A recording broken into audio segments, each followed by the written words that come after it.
Howdy there. And I tell you what right now, there's a fair bit going on the Shelter FootyCast this morning. Welcome from BackChat Studios. Mark Reddings, Will Schofield taking you through all the big news that's gone through in the week. We break stories sometimes. I'll tell you what, we break stories sometimes. Skeet, how are you? I'm good. In fact, it's that time of the year when the BackChat hoodie, which is, got to say, I've told you this off camera as well and off mic, that my daughter's boyfriends are very fond of these sort of hoodies. So, but they're not getting this one because this is beautiful, nice and warm in winter. It did feel like you were positioning for maybe a free one. I have no interest in helping out them. We feed them every week. My daughters pay no board, so they can go and buy their own from your marketing department. Maybe you should put a board. Maybe you should increase the rent. Increase the rent from what 0 to 10, mate.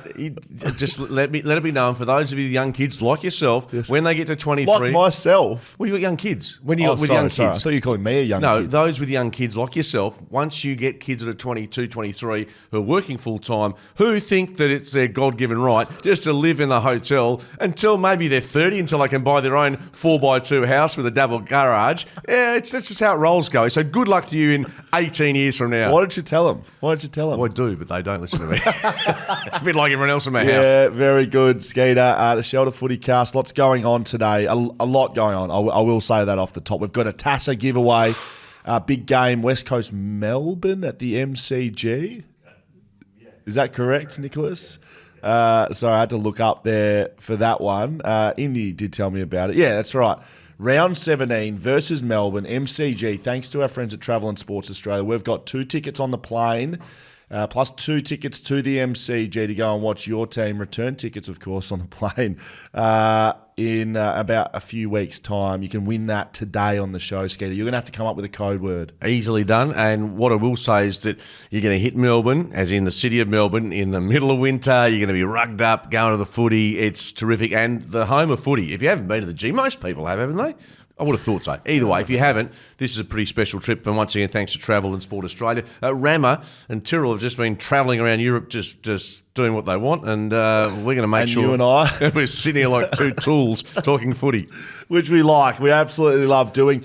If you're a Dockers fan, don't worry, I haven't forgotten about you. We've got 2 tickets to the Gold Coast game Sunday Arvo, 2 p.m. to give away.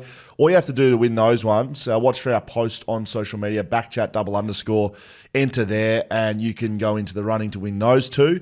For the two flights and 2 tickets, you've got to do a little bit more. BackChatStudios.com.au and enter the code word. We're loving that as well. We're loving our VIP and Patreon area, Skeeter. You don't know this. I know nothing. Forgot to tell you before the show. Yeah. You're going to give us your best investment of the weekend coming up over on our VIPs. You're going to just have a little look across the markets. All right, we don't just. Can I give a little disclaimer on the success rate? It's not exceptionally high. I boast when I win, but I'm normally kicking the can down the road because I got rolled. I don't think I've ever heard you talk about a win. But you know what? Because unlike Carl Langdon, who texts me every time he has a win in any form of investment, I just keep that to myself. I'd prefer to laugh about my losses. All right, and Shelter FootyCast over at shelterbrewing.com.au for 10% off beers. You can do that right now. Skeeter, let's get into, I'm just going to lead with this because I think this is the biggest news of the day. I want to read you an article for regular fans of this podcast. So if you're listening Monday, Mark Reddings brought some exclusive, first of its kind news to the podcast. You told us that, what was it, the market? What did you tell us? Sometimes I don't listen to $50,000. Well, I said it'd be $50,000 or more of $50,000. Changes basically in the reward, the payday for the mark and goal of the year, and for men and women. Yes. That was my information. Yes, and that's a significant jump on what has been previously offered in the past. So that was my information, which I've been running for a couple of weeks. Yep. And I told the listeners of this podcast exclusive. Well, Skeeter, I can let you know exclusively, and I can reveal to you that at 6 a.m. this morning, our good friend John Ralph over at the Herald Sun, let me just read this to you, Skeeter, revealed the massive new prizes on offer for AFL and AFLW marks and goals of the year. John Ralph has the exclusive details. Ralphie, you're fucking 3 days late, mate. I can tell you that right now. Now, don't worry, Skeeter, you don't have to take this one at all. Blah, blah, blah. I'm reading blah, blah, blah. $50,000 in total rewards.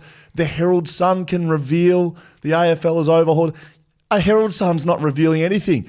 Ralphie, it's not as exclusive, mate. You got to tune into the Shelter Footycast. Skeeter, you've done it, mate. You've beat the market. Great job. Well, no, and I can understand some of the stuff I say doesn't make it to the exclusive stage of being in print. But yeah, we did have this a little while ago. But no, that can happen in the media. I've been there, done that, and sometimes print people are prone to put exclusive when sometimes it is mentioned elsewhere. But that's okay. That's all part of the game. I look forward to the article in the Herald Sun crediting the Shelter Footycast. Exactly. Suck in, Ralphie. All right, let's keep moving. Bloody told you we were going to get that. Well done, Skeet. That's bloody good news, breaking material there, Skeeter. Now, let's keep moving on. Look, usually we lead with the biggest stories in the AFL across the nation. I think it's right here in WA. We heard this last night from Jay Clark, exclusively. The Freo Dockers have an 18-month plan to land the biggest fish in the pond, Chad Warner. $1.6 million a year is reportedly on the table, which would make him the highest paid player in the AFL, coming to Fremantle in 2025 or 6. Will have to be the end of next year because theoretically, he's contracted until the end of next year. Look, there's two elements to that. That is just fairyland figures for any player, really, but his quality. What you also have to take into account here, and the media gets caught up in this a fair bit, and I'm not saying Jay Clark's is a very good operator, but let's bear in mind, even with the Elliot Yeo contract position, having spoken to some people, there's some posturing by managers to make sure that their client, there's some behind the scenes, phone calls made to, it's all like buying a house, pushing up the price. So I'm not saying it's not happening, but by the same token, bear in mind there are parties with vested interests into making sure that the highest dollar for either Chad is gained, or there's certainly enough interest in the marketplace to not think, well, Chad's going to stay at Sydney. Don't worry about asking the question. Look, Chad Warner would be absolutely marbles to not look at these sorts of things. And plus, it's to come home. Like, he's not getting paid to leave his home state. He's getting paid to come home where his friends and family are. And he was taking it now, I stand correct, pick 37 or 38. Late. I mean, so you talk about access to players, and look, there's so many examples in history of clubs not getting this superstar at a good pick, or finding a Dean Kemp, Brett Heady late in the draft going back decades ago. But yeah, he's a player, but that sort of money is something I don't think I've heard of for a midfielder in the history of the game. So to go and get that done, Freo's going to have to shift around their first round picks for this year. Jay Clark believes that potentially with those three, instead of going and trading them away for someone this year, like we talked about Shea Bolton a couple of weeks ago, they may use those to go and get future picks, future first rounders the following year to then use on Chad Warner. So instead of having to spend all your bickies on these ones, they may use the first rounders now. They'll move back in the draft this year, but the following, they'll be even more stacked than they are this year. So give me an example of what you think it would take draft pick-wise to get Chad Warner. Are we talking 2 first rounders? A minimum 2 first rounders. Yeah, minimum. You're probably looking at 2 first rounders plus. Yeah, I would say, and a pick or a player. If you're going to go and pay him the most of any player in the AFL, that would say his value is the most in the AFL. You're going to have to pay up. Right? Yeah, absolutely. So I think 2 first rounders, could even be 3. I think we saw close to that for Tim Kelly, didn't we? To West Coast. Going back in time, yes. Like 2 first rounders plus a future. So something like that would do the Chad Warner deal. Whether he wants to, whether Sydney want to, that remains the question. But to have someone added to Brayshaw, Sarong, Young, I'll leave Fifey out of it. Because in 2 or 3 years he'll be gone, yep. Brayshaw, Sarong, Young, Warner, that midfield is off its head. That is unbelievable. Yeah. And it begs the question, if you're talking salary cap-wise, the Eagles are in a pretty good position to venture down that path as well, but they don't have that collateral, do they?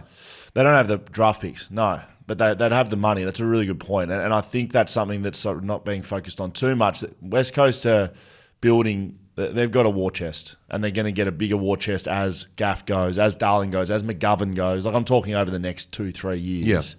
they're going to pay people, and Oscar Allen and Liam Duggan and these sorts of guys are going to. But Chad Warner is exactly the type of player the Eagles need. I mean, not that the Dockers don't, but when you think of it, for instance, for me, if I've got the choice, you might laugh at me. If I've got the choice between Chad Warner and a Tim English at the moment, I'm going with Chad. Oh, absolutely. Yeah. But Ruckman or a dime a dozen. Don't worry, I'm not. There's nothing on Tim English. No. Great player, really good player. And I've been having spoken to blokes, who've been in the system. Mark Stone, who's assistant coach.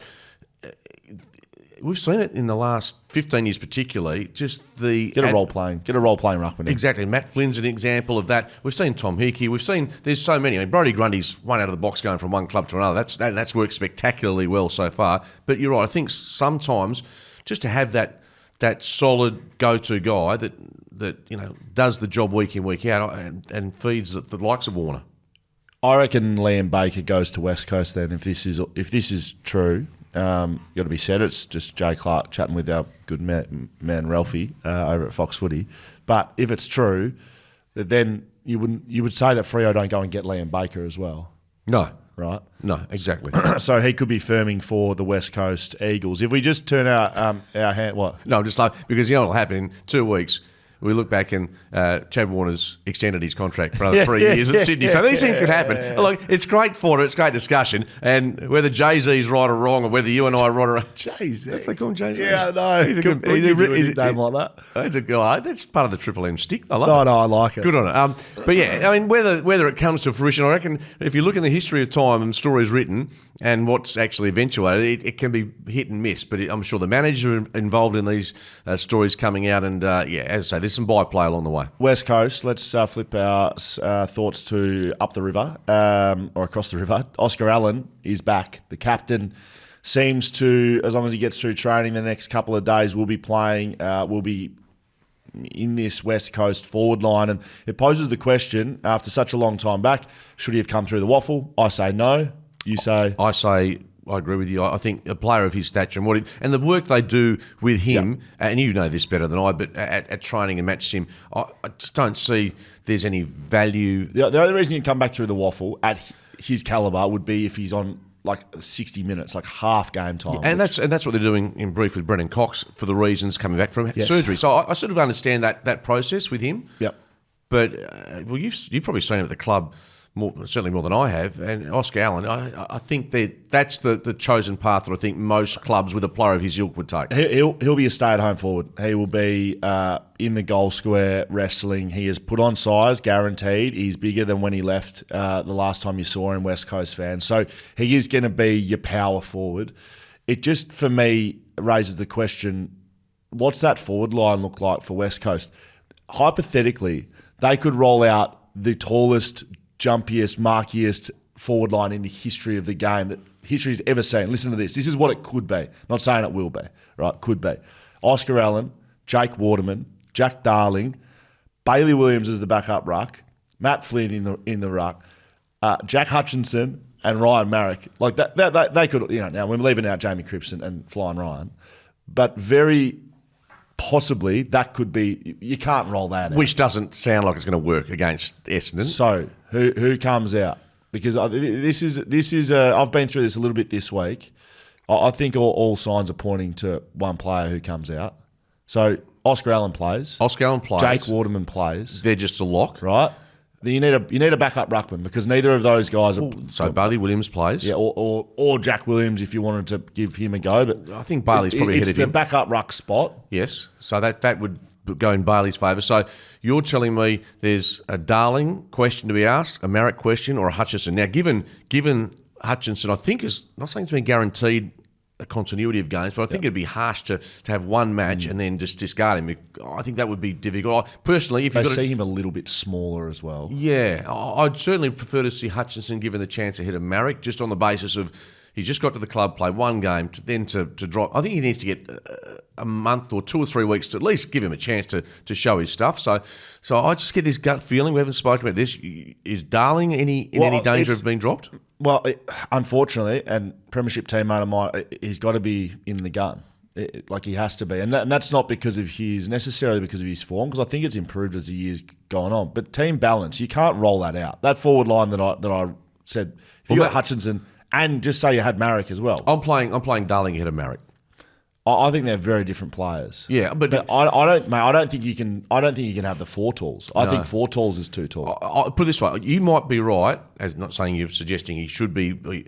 I'd be surprised if he. I think they'd like to see how Darling, Waterman, and Oscar Allen look together. But Bailey Williams is going to be there too. Yeah, well, what are you going to do? Yeah, well, that is the issue. Now whether this is just, and I might be 100% wrong here, is there a prospect that Oscar does some ruck work in the forward line? He doesn't go near it? Well, potentially, but it's not what they want him to do first game back. In fact, could he end up being subbed out of the game after 80 minutes? Yeah, potentially, if they're up by enough or down by enough. More than likely down by enough. Look, I think this is going to be a rollover by Essendon, but that's just what I think. But it's certainly going to be a watch on team selection, which will be out this evening. Will Schofield, Mark Redding, Shoulder FootyCast. Skeeter, I'm going to start a little later in the week with you, if that's all right. Freo, Gold Coast, Optus Stadium. Remember, if you want 2 tickets to this game, just follow us on socials, BackChat _ or Shelter FootyCast, and you can comment in the section below, and you can go into the running to win 2 tickets to this game. Interesting matchup, Skeeter. Freo very poor against the Bulldogs. Gold Coast off the bye? No? Yes? No? Yes. Gold Coast off the bye. They played, from my memory, St Kilda last start at Marvel and I didn't watch this game, but thankfully I didn't because it was apparently one of the worst in the history of the game. Yep, perfect. I watched it and I can confirm that is the case.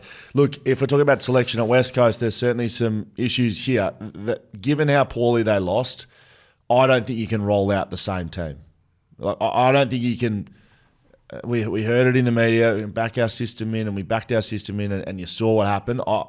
I think this is a moment where you've got to go, right, we've got to make some changes here. I agree. And one change will be forcing them, obviously with Michael Walters out for a month. I was looking at possible replacements. I love Cooper Simpson, but the problem with him in the last fortnight in the Waffle, for instance, I think he's got 2 points for Peel last week and a point the week before. Had a dozen disposals roughly each week. That's probably not the form line you'd like for a player to get elevated. It's really, like, I've been in that situation before, right? It's really interesting that I saw that. I saw he hasn't been in the form, and that's why it's such a it's so brutal as a waffle player or someone who's playing in secondary, because you never know when your chance is going to come. And at the footy club they preach about being consistent and being ready when your time comes. This is that. So if he had have gone 3 goals, 4 goals, he's bashing the door down. Then they get a game like this in the ones. He's just a walk-in. Like, see you later if your form's good in the waffle. So I think Will Brodie is probably that guy at the moment. His form's been consistently good. Freo hasn't, and they look to the waffle and go, who's in form? And so Will Brodie is. Yeah, no, that was the point I was about to make. So if Cooper Simpson was promoted and Will Brodie or Neil Erasmus wasn't, given what they've done, particularly Brodie in recent times, I think even last weekend 33-1 or something, he's just racking up the numbers. But how then does that impact, and who do they shuffle? Because having spoken to a couple of people about when Brodie came to the club, and a lot of the midfielders at Fremantle at the time had to change their roles to accommodate Will, because he was a certain type of player that, in terms of stoppages, it was he had to be at the coalface, and the other players had to work their game around him. But with maybe a change of assistant coaches at the club, their style at stoppages has changed a little, without trying to sound like I know what I'm talking about. But this is where Brodie, I think, probably hasn't fit into their midfield setup. Mate, it's pretty easy. Defensively, it's pretty easy. Drop Nat Fife, Will Brodie comes in. Won't happen. Why not? I just don't think. Well, put it this way: you've heard the coach. Like, how do we fit him in? That's how. No, exactly. But it won't happen, because you've heard the coach, you've heard the captain this week saying almost implicitly that they're going to back in Nat Fife. Yeah. Well, that's a good thing. But if we're wondering how you get Will Brodie into that midfield, that's how that happens. So if they're not going to drop Nat Fife, Will Brodie. Well, there's no play. change. You get beaten by 60-odd points. Yes. Who do you drop? No, they're not dropping Sarong or Brayshaw or Young. No. Right? So, and you can't just magically put Will Brodie on a half forward flank. The forwards had a lot of players had shockers, which you maybe give them a mulligan for that. The only thing that I've seen in the past, Michael Barlow used to do a little bit. You go and play a fifth mid, and that means you've changed your structure, right? That means you're not backing your midfield in. You put Will Brodie as a fifth mid, and you play 5 forwards ahead of the game to try and get some midfield dominance, right? And that would be something they're looking at. But their midfield's been one of their strengths this year. Well, not defensively. That's why, if you're looking at defensively, look, I think another solution is Andy Brayshaw hasn't had the year that I don't think he would have been hoping for. We know what sort of player he is. One of the best in the AFL. He hasn't played like the best player in the AFL. I don't think that's too harsh in saying that. I think he should be the guy that's going head-to-head with the best midfielder in the opposition. I think he should be the Windhager. I'm about to say, is he the stopper? I don't want to say tagger, but he should be... Mate, he should be tagging. So is there, for instance, this week, is it a Matt Rowell, a Touk Miller type? Noah Anderson or Touk Miller. Leave Matt Rowell, he's a stoppage beast. He can go head-to-head with Sarong or Fife or Brodie or whoever's in there. Put Brayshaw on Anderson or Touk Miller and just say, beat him. Tagging doesn't have to be Ryan Crowley tagging. It doesn't have to have 5 touches and Yoppo has 5. It can be a win if you can keep Noah Anderson to 20 touches and Andy Brayshaw is at every spill, and because of how good he is, you can say get a job done and tag and win the game for the team. Yeah. And it could get him into spots that he needs to be in. Yeah, look, I agree with that. The other solution, which obviously is off the table now, but you talked about the Fife issue. If he still had some confidence in his kicking, I mean, he'd be the player. Okay, now we'll put you more forward of the ball and give you. But unfortunately, we know overhead he's still. Well, no, that's a good point. I mean, could they still venture down that path? My fifth mid thing, I hadn't thought of it that way, but perhaps you put, you put Fife forward of the footy.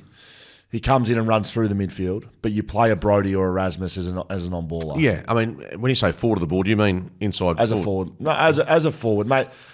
Like, teams now, they've got 6 forwards, right? Yeah. You've probably got 3 high forwards and 3 deep forwards, and of those deep forwards, maybe only one is deep. It's almost like a pyramid. Deepest, then you got the sort of 2 powers right in front of him, and then you got the 3 half forwards that are sort of pressure guys anyway. So he'd be amongst, that group. The problem is with that, there's no tackles last week, so defensively as a forward, that's probably not going to work. As a player with ball in hand, he's a threat aerially. Of course he's a threat, but with ball in hand, inside 50, tell me I'm wrong, but I don't feel like Nat looks like he wants to take a shot at goal anymore. No, but there's guys that play in forward lines that aren't necessarily there to... go and have 5 shots on goal. And that's why I suggested it. You've got to play a good defender on him, put it that way. That's why I said maybe push him back to a forward role of some description. Anyway, we'll probably be wrong on all fronts. Absolutely, no doubt about that. Heath Chapman hopefully will return after a hamstring awareness. Right. Which means surely it's a hamstring injury. Well, right. Okay, I didn't know it was hamstring. Awareness. He was laid out. Yes. They'd be very worried about him given his soft tissue history. I agree. So maybe he won't be back. Ben King, apparently he's a 50-50 to play, Ben King. He's got a knee injury he's dealing with. I mean, that would be a big win for Freo if he doesn't have to play. Yeah, although they've got enough to cover him. They have. The big win for Freo is that they're playing on their home deck, and the Gold Coast Suns, apart from Darwin, have been pretty average when they jump on a plane. Who's going to win? Sounds strange. Team gets beaten by 60-odd. You think that Fremantle... I can't tip the Gold Coast. No, absolutely not. So Freo. Freo too, but they're going to have to change some things. I think this is set up for Freo to really rebound well. Gold Coast can't win away from home, and Freo need to win. So I don't think it's going to be a margin. I can't see Freo. I think they wipe them. I think they roll. Really? Them. Yeah, I think they roll them. I think they would have copped a massive spray this week, and they'll be on notice, all of them. So I reckon they'll roll. What would be fascinating, just that midfield battle, because the Millers and Rowells and Anderson, that they've got some genuine quality there. That's head-to-head, isn't it? Should be a good watch at least. If you want to go, you want 2 tickets, follow us on Instagram, Shelter FootyCast or BackChat _. Essendon v West Coast, Marvel Stadium on Sunday. I've got concerns this could be a whitewash. I've got concerns Essendon could roll them, and that would be that would be West Coast losing to North, having a week off, rolling out against Essendon, Marvel Stadium. There's not a lot of good indicators for West Coast. No, and I think what Essendon's shown this year is that they're very proficient, very good against teams that are lower on the ladder, and I think that'll be again the case. Obviously, no Dom Shee this week with that hamstring injury. Kelly's missing, so Tim Kelly's absence should be noted, because even though you get Duggan, who had the concussion against North, set to play this week, I think will be right. Through training, so there's a little question mark there. Oscar Allen returns as well. There's but no Reid, no Kelly. They've still got issues in their midfield. 100%. No, there's a massive concern whether Zach Merritt and what he could do on the weekend. Yeah, I'm a bit worried about what they'll do to the Eagles. I think they've beaten Essendon either in Melbourne or certainly at Marvel since about 2013. So it's been a while. This will be the early game on Sunday, so at least we've got some footy to watch on Sunday, Skater. At 11 a.m. this will be kicking off. Yeah, on the way to the you and I both probably go to the Dockers Suns game, but yeah, that's a big double header on the weekend. Essendon, what we've seen is that they're probably a fair way short of the better teams. Carlton got hold of them for most of that game again on the eve of King's birthday. Yes. The better sides they haven't looked up to. I mean, Collingwood they drew with, but I just feel they're a length and a half away from the better sides, but significantly better than teams like the Eagles. So they're sitting in fourth, only one game inside, but the 8, but 2 points away from second. So it's this weekend. There's some real, there could be some real swings and roundabouts here depending on results, who wins, like Freo being one of those, Essendon being one of those, Geelong being one of those. Like if they win, they can go to second. If they lose, they can go to 12th or something like that. But those teams you mentioned, crazily, I mean, you mentioned Geelong, I know we've laughed about it, but to me, there's no way they look like a number 2 seed at the moment. So do Essendon? Where do Essendon sit? Well, because of what they haven't done against... Yeah, exactly. The ladder doesn't lie, but by the same token, you just feel that... let's be honest, apart from Sydney, Collingwood and Carlton, there's no teams that you think are really set up well to challenge at this stage. I think this is a really dangerous game for West Coast. You mean in terms of the if West margin? Coast roll out and they're not competitive, like there should be significant heat on again, and like we saw last year. We're talking the coach? Oh, the club. Yeah, the club. Since their first year player has gone out of the side, they've been non-competitive in the midfield, and Tim Kelly's not there as well. But we saw what Elliot Yeo could do in one quarter of footy against North Melbourne. They'll need him to start like that against Essendon. They were terrible against North. I went away for a week. I was surprised there wasn't more. I know all the club was away on a bye or a break. That was horrendous. The first 3 quarters there, I thought it was as bad as I've seen the Eagles, certainly at home all year. No, maybe not away from home because they have been towed up by big margins. But I really struggle with why North Melbourne were able to push them and then beat them. Well, I mean, they did it to Collingwood. Yeah, no, true. But I'm going back a week before. I'm looking more at the Eagles' performance in North, and credit to North where it's due. But I thought the Eagles, if they've put in that type of performance for 3 quarters, that, Scully, I think you might be right, will end up in a pretty significant deficit. Essendon win this easily. Me too. Carlton v Geelong will be our Friday night matchup. Not bad. At the MCG. We like that. I think it'll be a real test to see where Geelong's at. Your best team in the competition versus a team, I think maybe aren't there. So why do you keep referring back to something I said 6 weeks ago? You say something 2 weeks ago, I forget that, but you're happy like my wife to keep memory like an elephant, you guys. Seriously, what is this crap? Oh, where are they now? Seriously, Geelong. Where are they? Almost out of the 8. They're where 6. Are they? Th're 6. And you just said if they win, you gave them the crown. And you said if they win this game, they could go to second. Yeah, that's right. Then shut up. Let's see who's going to be maybe available. Danger. What's that? Danger's back. I think Danger's back. Wow, he's been out for a long time with that hammy. That was a hammy, wasn't it? Yep. Well, that'll change them a little bit, but they've lost 5 of their last 6 matches. The Cats and the Blues are moving. Like Carlton are 6-4 in their last 10. They've won their last 3. We're seeing some pretty good movement. Mitch McGovern should be available after the bye from that glute injury. Harry Mackay, same thing. So they'll be close to pretty much full strength, Carlton, against this Geelong side, which I just don't think had the expectations coming into this year. They overperformed to start the year, 8-0 or something like that. Yeah, I mean, you're probably right. And the draw probably flattered them to some degree. Yep. That being said, I think you said it, Chris Scott's done a pretty good job to keep them in. If they play finals this year, I think it's a massive tick. Absolutely. So on that basis, I still think, and I think you might have even brought this up a couple of weeks ago, having Walsh come back into that side for Carlton. I mean, Cripps is good, and we know that Hewitt's outstanding, and Chera. I mean, I'm not sure if Chera's even back in the mix just yet. He is yet. But Walsh gives them. Sam Walsh gives us that real quality. I think he's the difference between them being a finals contender to possibly pushing. They've got a bunch of bulls with like Hewitt, Cripps. Chera can be pretty bullish in there. Yep. And without Walsh, it's just a bunch of bulls running He's around. A bit of silk. Yeah, I agree with that. And I think on Geelong's side, if they probably just don't have the depth of quality. Like if you could shut down Tom Stewart, and It's been proven. Yeah, and Max Holmes is probably standing up as the guy through their midfield. If you can shut those guys down, they don't get the supply to their forward line, and there's not too many levers you need to pull to shut a few things down for Geelong. That's why Dangerfield back's important. Do you see Geelong being a challenge at all? I don't see this as a lay down misère because I know we're going back to early. They met earlier this year, I think in round 4 or 5, whatever it was. And they beat them convincingly, the Cats. Times have changed a fair bit, I think, but I think it's a reasonable indicator that they can be more than competitive. Is Tomahawk got another year in him, do you think?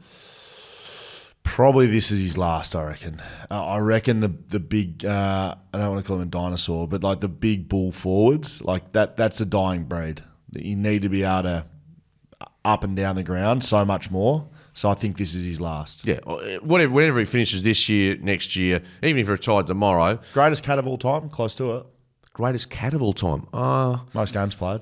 Yeah. Well, most goals kicked, or has Coventry got that? Not Coventry, sorry. G. Ablett? No. Yeah, G. Ablett. Wade would be high up. Doug Wade was who I was talking about. Yeah, Doug Wade would be there.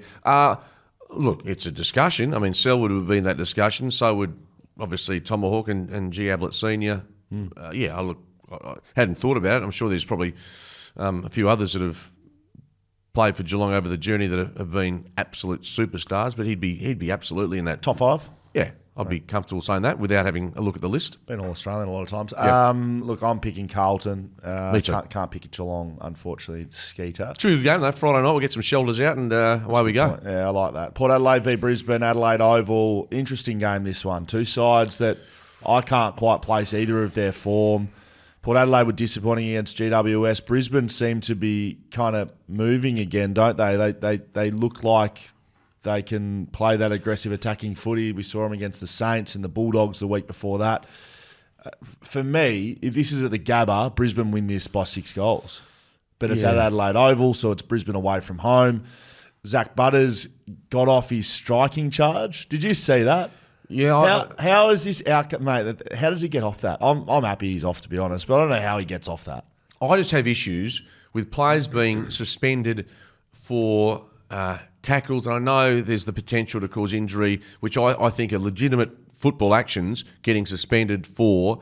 Yet when you go to, if you strike, if you come off his shoulder, that's why I'm happy he got off, because that stuff happens all the time, and you could see him apologise as soon as it happened. And Tom Graham was like, "Yeah, all good."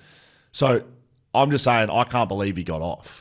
I can't believe he got off, given what the tribunal's doing this year. It was hard because they're grainy replays, but was the Jesse Hogan one similar? Wasn't he? He struck by. Yeah, he got off. Yeah, he got off. Yeah, so I don't know. Maybe just slap him in the face and move on. This is the toughest game of the weekend. Yeah, I think for so. me, just because I was so disappointed with Port. I thought they were putrid against the Giants. I lost by 22. It sounds harsh. Should have been more. They were horrendous. Their midfield got towed up, and that's the question we're going to ask Brisbane this weekend. Do they follow the lead of what we saw from Toby Bedford from the Giants, yes, who was given a role, a la the Will Schofield? You know, you get a player and assign them a job, which Bedford did really well. Yes. Will Brisbane have that? I love Will Schofield. Well, I know you see me running around on Rose. If I don't say it, I know you'll pump your tyres up, so I better get in first. But will Chris Fagan, who has said he wants to play with a really attacking brand of footy, if they're to get back into this season. So, so they did it against Bontempelli 2 weeks ago. So Jared Berry did it. Jared Berry, yeah. I think he does it again. Butters is the guy though. Rosé's been injured. He's not in enough form. He's just getting back, yeah. I think Butters is the guy that you got to go to. He's the one that can turn a game for Port Adelaide. Shadow Brain, a chance to come back into the 22. Best named man in the AFL. Shadow Brain. Is he Irish? No. He's from Byron Bay. Shadow Brain. Is that his... Yep. Okay. Siblings of Whisper, Jock. Who else? There's some other ones. Are we talking AFL? Yeah, Shadow Brain. Shadow Brain. How many games he played? Played a few this year, hasn't he? Been tracking him along nicely. I've been right on his case. Yeah, clearly. Shadow Brain, okay. Eric Hipp was playing some good footy, I know that. They won 6 of their past 7 against Port, average of 35 points. Brisbane win this. Brisbane are back. Brisbane are back. I cannot pick Port on the poop that they dished up last week, so I'm tipping the Lions. Brisbane are well and truly back. Just a reminder, Travel and Sports Australia, for your chance to Get on the plane with the West Coast Eagles. Return flights. Tickets to the MCG. Round 17 against Melbourne. You got to hang around to the end of this show for the code word that Mark Reddings is cooking up nicely. That's actually a really nice segue, that word, because that's going to be a little bit of the connection for my password. You'll need an encyclopedia, no doubt. GWS v Sydney. The Battle of the Bridge. You know I don't look at the fixtures before I read these. The Battle of the Bridge is on this week. Yeah, NG Stadium. Wow, Yeah, you're you're certainly a Giants man. Are you a Swans man as well? Yeah, absolutely. I was at that game where they beat West Coast for 200 and I was wearing a Sydney scarf. You say you're such a... Cheer, cheer the red and the white. So let's work, just in brief. Fremantle, we know you've been on their bandwagon for a fair while. Former West Coast Eagle. Let me finish. Former West Coast Eagle. Hawthorn is now your adopted either first or second side. The Giants are in your stable. The Swans are there. Can you just give me some clubs you're not on? I don't like Collingwood. I reckon the feeling's mutual. North Melbourne, not a big fan of North. West Coast can come and go sometimes. Such a front runner. Look, the big news coming out of this one before the game, Sam Taylor. Yes. Sam Testicle.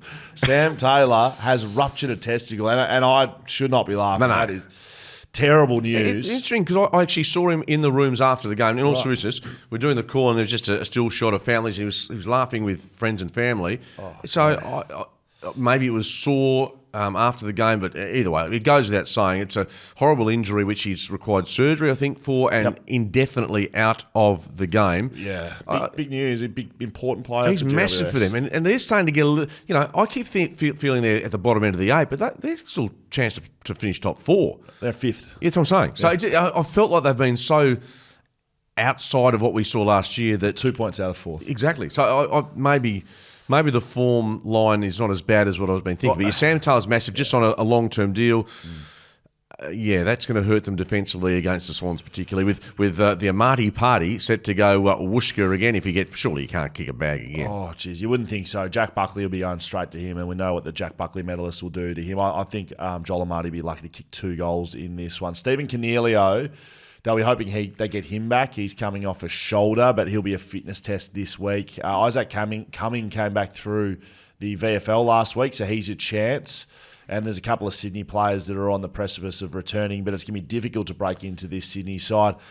Look, we know that Sydney, GWS likes to prod the bear a little bit in social media terms, but if we just look at this as a pure game of football, this is...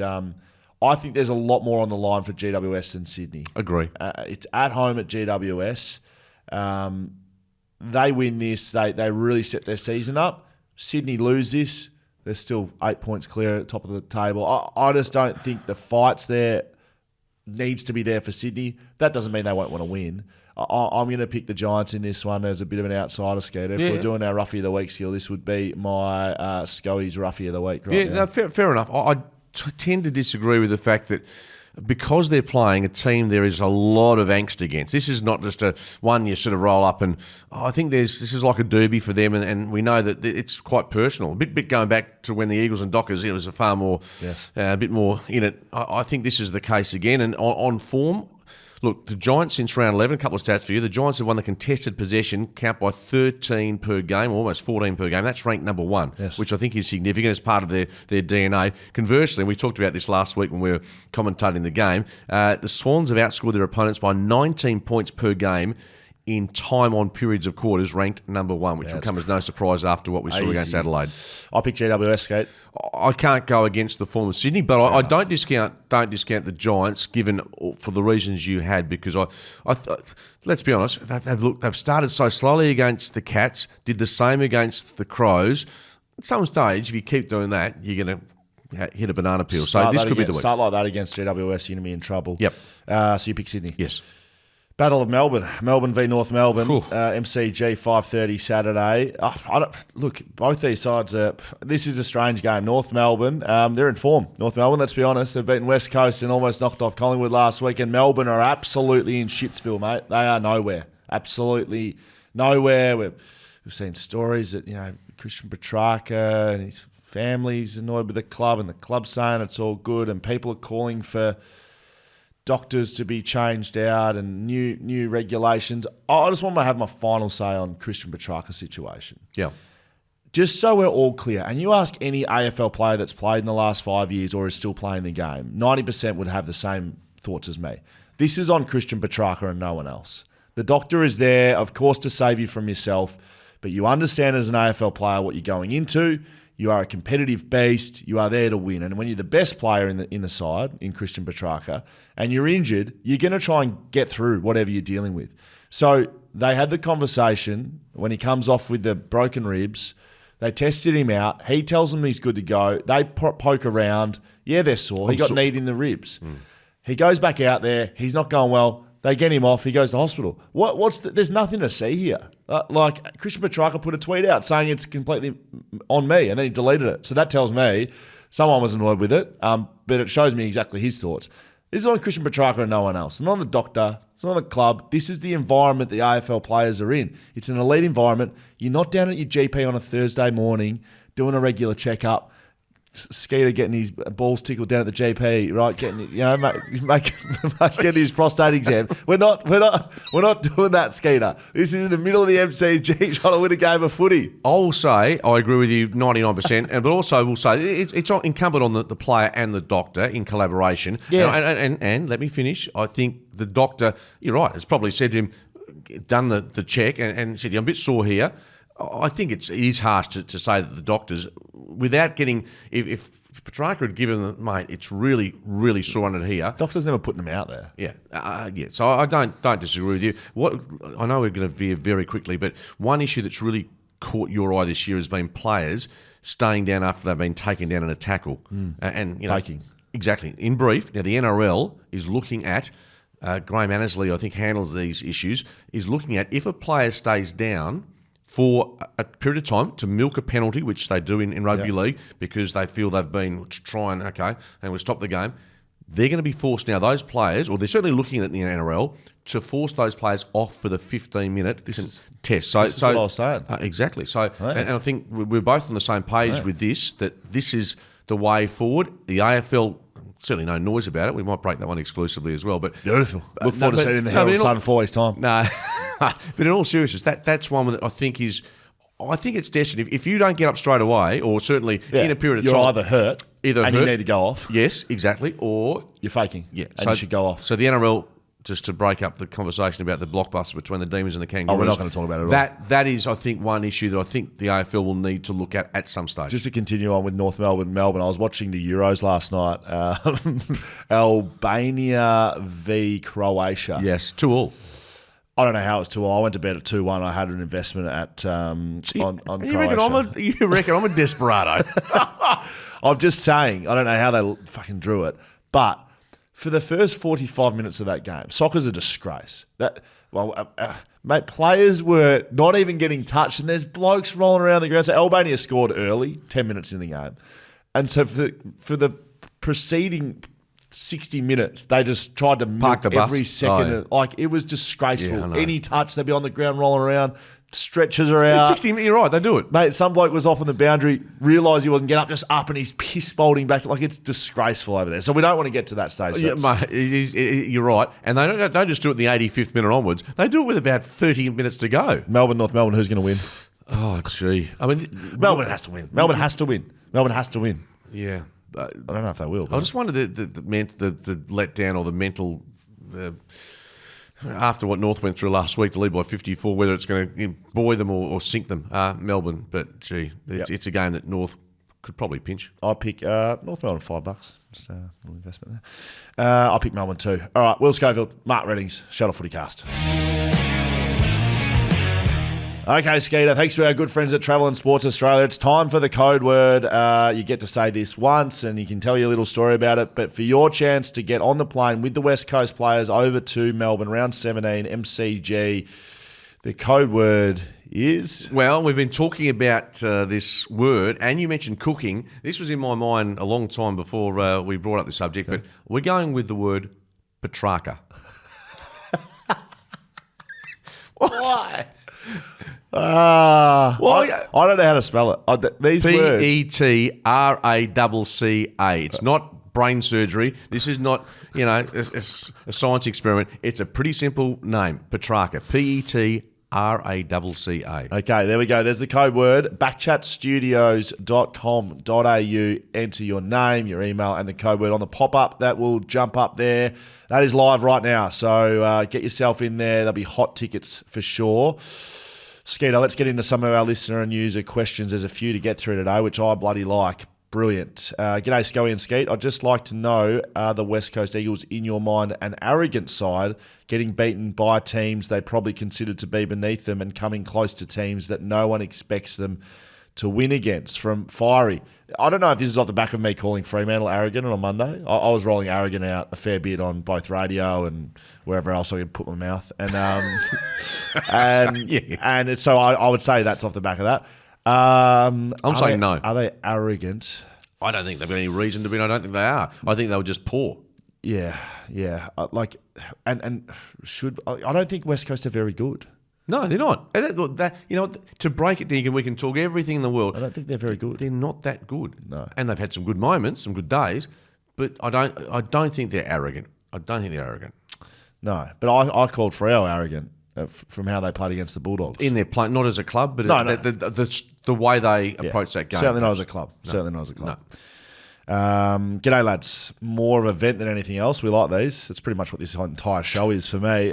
More event than anything else, but the umpiring decisions have been in the news almost every week this season. Combine this with the tribunal MRO, medical decision-making, and complete lack of clarity in most aspects of the game, fixtures, draft, equalisation, etc.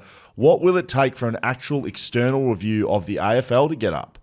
Top to bottom, looking at the AFL and best practice from other codes, a critical deep dive at the way the sport works and is managed in the modern age. Cheers from Shady Business. I haven't really seen that rolled out. Maybe the Shelter FootyCast can undertake an external review. I don't mind that. Yeah, look, let's break the most basic element, I think, of an AFL season that you try and have as to have some equity, in my mind, is fixturing initially. I mean, there's so many elements, but fixturing. I think we're incumbent to play each other side in the competition once before you play another side twice. Just little basic things like that. The Bulldogs, Freo, there's a lot of games that sort of 6 weeks and they're... Yeah, and look, I know Travis Old used to do the fixturing, and particularly during COVID was a nightmare. I can understand the complexities of fixturing, but I think you just want to see... play each other once and then maybe double up with the derbies, the showdowns. Yeah, maybe I'm speaking from a point of ignorance, but I can understand the frustration from fans. The umpiring, I think, it's harsh because we watch replays, we watch slow-mos, and they're getting some right, they're getting some wrong, particularly at latter stages of the game. I'm not sure we need an overall review, but yeah, it's been, maybe the media scrutiny scale is so much higher than what it was even when you were playing, I think. We spoke about Laura Kane on Monday saying we like that she's honest, but she came out just after we recorded the show and gave some explanations around the 50-metre penalty. Cop some criticism over that. Look, I don't think she was trying to be condescending, but people took it as condescending in nature. Hey, look, this is what's happening. This is exactly what happened. Yeah. You can't. I'm right, you're wrong, kind of thing. But you're damned if she doesn't come out. Correct. The AFL's not, putting their head up. If she doesn't, then you've got to say it in a manner that she might not have. Of course, that was absurd what she said, though. I'm sorry. Yeah. Oh, look. So basically the explanation was a whistle went, mark or stand wasn't called, and so the Collingwood players had the right to kind of keep going over the mark. When the whistle goes as a player, that's a stop. The whistle going isn't a keep playing and listen to what the umpire is saying. There's not enough. You don't have enough. Well, let me just okay. You can't hear the umpire most of the time. That's what the whistle's for. I've used Dean Margetts as a bit of a reference point, and he's pretty generous with his time. Played a lot of AFL games. Absolutely. So I asked him the two decisions. That one, and he said, "Look, I said, Robbo has mentioned on the Herald Sun that it was the worst decision of the year. Well, Robbo almost had a personal breakdown on Fox Footy talking about this. He absolutely lost his marbles. Well, I said, okay, Dana, what do you reckon? He said, it's not the worst decision of the year. And he said, I can see how the umpire got into a pickle with Scott having taken possession. He never stopped and went. Anyway, he said, "Look, the umpires. That's not a black and white one in his eyes. The other one that he backed me up, which I was quite happy about, was he thought the Taylor Adams hinge confrontation was a free kick to Adams, and he thought that was justified. Yeah." I just thought I'd bring that out at the end of our show. Did we end up getting in touch with Taylor Adams to see if he was embarrassed with his behaviour like I wanted? Mate, I'm just telling you. I'm just trying to give you an umpire's perspective because they have probably a bit more knowledge. No, you're trying to fucking say that you were right and I was wrong. Yes, exactly. Fuck about perspective. China, the side you don't see on YouTube. And I quote, "They're my Hawks." What happened to "I'm a GWS man," Scully? It seems someone is a fence jumper to any team that is going okay. And Scully, it is a bit rich berating players for things you did yourself. Great to see the great man Skeet's back to keep Scully honest. Who's this from? This is from China, the side you don't see, 8157. Oh, 8157. Stick it up your ass. That's one of the best emails we've had this year because you flip and flop. You don't have a team. You go where the flow is. If there's a candy store down the road, you'll go and follow the sweet stuff instead of just sticking to your values. Just a couple more questions for Will Schofield and the Oracle, Mark Reddings, who's just the foreseer of all things real and true in this world. No, I get about as many wrong as you do, which is a hell of a lot. Andrew Kerr 5296, piss off China guy. As a long-time Freo member, 24th year, I'm not too fussed. The reality is Fremantle is the second youngest list in the AFL. Is that true? Didn't know that. Is that true? Be close. They've lost following a bye last 3 years in a row. They aren't going to be a serious threat for another couple of years unless they get lucky and pinch a flag like Hawthorn did in 2008. They will be up and down like a yo-yo for another couple of seasons. Has happened with every building successful team the last 20 years. Just look at Geelong and their lapses under Bomber Thompson. Yeah, I don't disagree with it. I think the Dockers have got, and just looking in the short term with those 3 first-rounders, if they're going to try and make a raid on a Warner, put it this way, if they, just for argument's sake, if they could drag a Warner into that midfield mix with the forwards they have, with the defenders that they have developed and also emerging in the likes of Draper and Chapman, the young guys coming through, I genuinely think they're a top 4 contender for the next 3 or 4 years. If things pan out well, you got some stupid smile on your face. You're actually going to like it. Sorry, I've just read ahead. I'm just letting you talk. I'm just hosting the show. Keep going. I don't disagree. I think it's some really good points there. There was a pile on after that a loss against the Bulldogs purely because of what they did against Melbourne. So I think they will. If they don't respond this week, then they don't deserve to be playing finals. Oh man! So last one, Skater. This is what I was laughing at. For once, it's not at you. This is very good. This is from Bert Yates on YouTube. Thanks for your. We really want to say, Bert, thanks for tuning in. We thank you for your time that you probably spent to watch the entire show and then write out this comment. So Bert, thank you. I will start with that. There were 2 throws by Collingwood in the back line. This is on the back of our episode on Monday. There were 2 throws by Collingwood in the back line that was not paid. 50-metre penalty was not paid. Touch ball was not paid. And, of course, the umpires changed the result of the game. To say they did not is laughable. Fact is, the umpires, have made so many mistakes this year and influenced the results. Yo holding the ball was not holding the ball.